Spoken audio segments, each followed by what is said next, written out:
আচ্ছা, আজকে আমরা যে মেশিনটা ভিডিও করতেছি সেটা হচ্ছে যে ফেব্রিক ম্যানুফ্যাকচারিং 2 এর টিকট ওয়াট মিটিং মেশিন।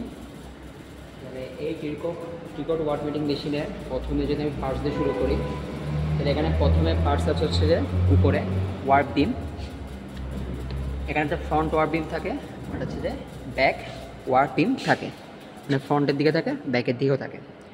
এই ওয়ার্ক বিমের মধ্যে যেসব সুতাগুলো আছে এগুলো হচ্ছে ফিলামেন্ট ইয়ার্ন, ঠিক আছে।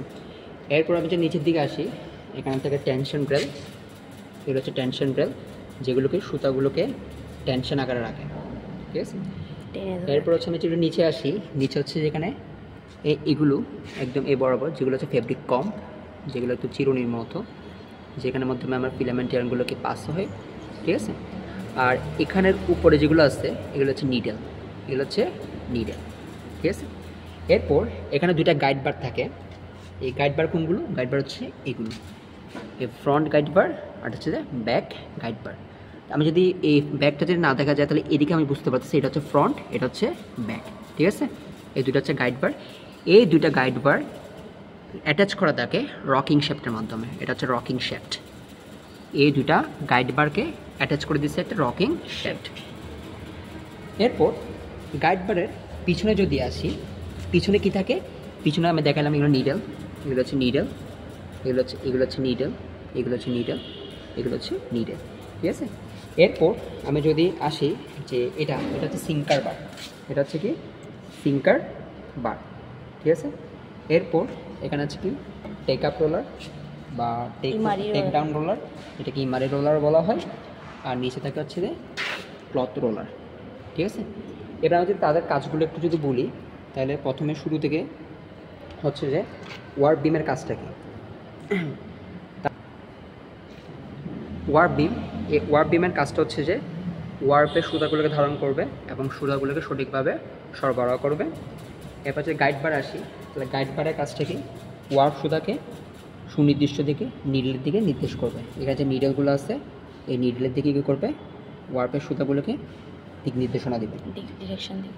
আর নিডল যেগুলো আছে সেগুলো হচ্ছে যে সুতাকে ফেব্রিকের মাধ্যমে প্রবেশ করিয়ে লুপ তৈরি করবে। এই নিডলগুলো ফেব্রিকের মধ্যে প্রবেশ করিয়ে লুপটা তৈরি করবে। তারপরে সিঙ্কার বার, এই সিঙ্কার বারের কাজ হচ্ছে যে আমার সূচের মাধ্যমে, আমার নিডলের মাধ্যমে তৈরি লুপকৃত যেটা লুপ তৈরি করছে সেটাকে ধরে রাখবে এবং ফেব্রিকটিকে সঠিকভাবে বের করে। আর এখানে যে ইমারি রোলার বা টেক আপ রোলার, সেটা হচ্ছে যে মানে যেগুলো ফেব্রিকগুলো হবে সেগুলোকে আলাদা করে রাখবে এবং রোল আকারে এগুলো কী করবে? সংরক্ষণ করবে। ক্লথ রোলারে এগুলো রোল আকারে সংরক্ষণ করবে, ঠিক আছে। এখন আমি যদি দেখি এই গাইড বার, যে দুইটা গাইড বার আছে এখানে দুইটা চেইনের সাথে সংযুক্ত, গাইড বার দুইটা চেইনের সাথে সংযুক্ত, একটা চেইন এই একটা চেইন।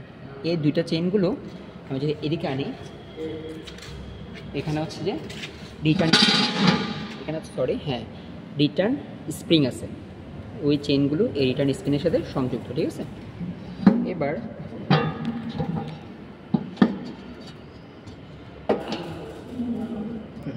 আমি আবার একটু পিছনের দিকে চাই, এখানে যে গাইড বারগুলো সেটা বললাম দুইটা চেইনের সাথে সংযুক্ত। একইভাবে এই দুইটা গাইড বার সামনের দিকে দুইটা পুশশটের সাথে সংযুক্ত। এখানে একটা পুশশট থাকে, ওই পাশে একটা পুশশট থাকে।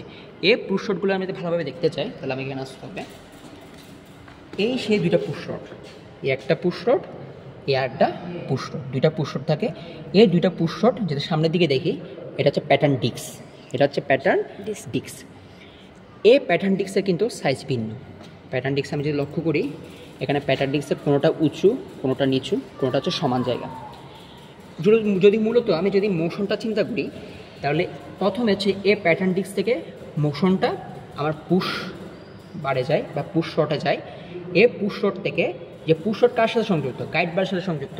তাহলে এই পুশ শট তাকে মোশনটা কাকে দিবে? গাইড বারকে দিবে। এই গাইড বারকে দেওয়ার ফলে এখানে শকিং মোশন হয় এবং সুইঙ্গিং মোশন হয়। আর এই দুইটা বোধকে একসাথে বলে ল্যাপিং মোশন, ঠিক আছে। এবার এই মোশনগুলো কেমন হচ্ছে সেটা ব্যাখ্যা দিচ্ছি। প্রথমে প্যাটার্ন ডিস্কে আমি যে ডায়া চিন্তা করি, এই প্যাটার্ন ডিস্কের ডায়া কিন্তু সমান না, কোনো জায়গায় উঁচু আছে, কোনো জায়গায় নিচু, কোনো জায়গায় সমান, ঠিক আছে। যদি উঁচু জায়গা যদি পায় তখন সে পুশ শটকে ধাক্কা দিবে, আর পুশ শটকে ধাক্কা দিলে তখন গাইড বার সেটা কী করবে, সামনের দিকে মুভ করবে, সামনের দিকে মুভ করবে। তার মানে কি, প্যাটার্ন ডিস্কটা প্রথমে যদি সমান না হয়, যেখানে টায়ারটা সমান না, যেখানে উঁচু জায়গা পাবে, সেখানে পুশশটকে ধাক্কা দিবে, এই পুশশট ধাক্কা দিবে, আর পুশশট কার সাথে থাকবে, গাইড বারের সাথে সংযুক্ত থাকে, তো গাইড বারকে ধাক্কা দিলে সেটা সামনের দিকে মুভ করবে, ওই পাশে মুভ করবে। আর যখন এখানে যখন প্যাটার্ন ডিস্কের নিচু জায়গা পাবে, ঠিক আছে, তখন সে পুশশট যেটা সামনের দিকে গেছে সেটা রিটার্ন রিংয়ের মাধ্যমে, ওই রিং যেগুলো আছে সেই রিংয়ের মাধ্যমে সেটা আবার পেছনের দিকে নিয়ে আসবে।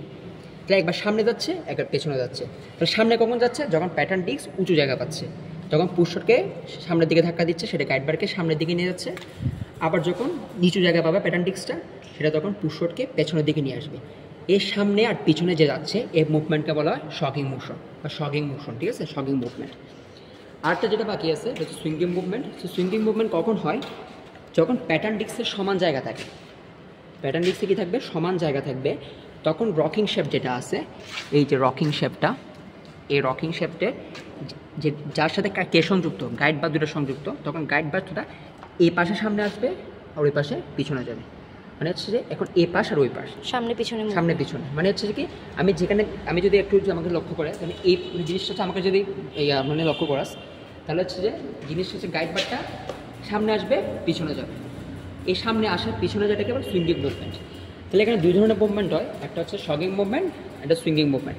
শকিং মুভমেন্টটা কখন হয়, শকিং মুভমেন্ট হচ্ছে যে এটা এ পাশে এবং এ পাশে যাবে, এ পাশে সামনে, এ পাশে পিছনে, মানে গাইড বারকে এইদিকে সামনে দিবে, এদিকে পিছনে আনবে, তখন হচ্ছে শকিং মুভমেন্ট। আর যখন প্যাটার্ন ডিস্কের গাইড বারটাকে এ পাশে আর এ পাশে নেবে, তখন হচ্ছে সুইঙ্গিং মুভমেন্ট। এই দুটো মুভমেন্টের মাধ্যমে এখানে মূলত ল্যাপিং মুভমেন্টটা। এটুকুই ছিল এই ট্রিকট ওয়াট মিটিং মেশিনে, এখানে কমন যেগুলো প্রশ্নগুলো করা হয় এখানে প্রশ্ন হয়, ঠিক আছে।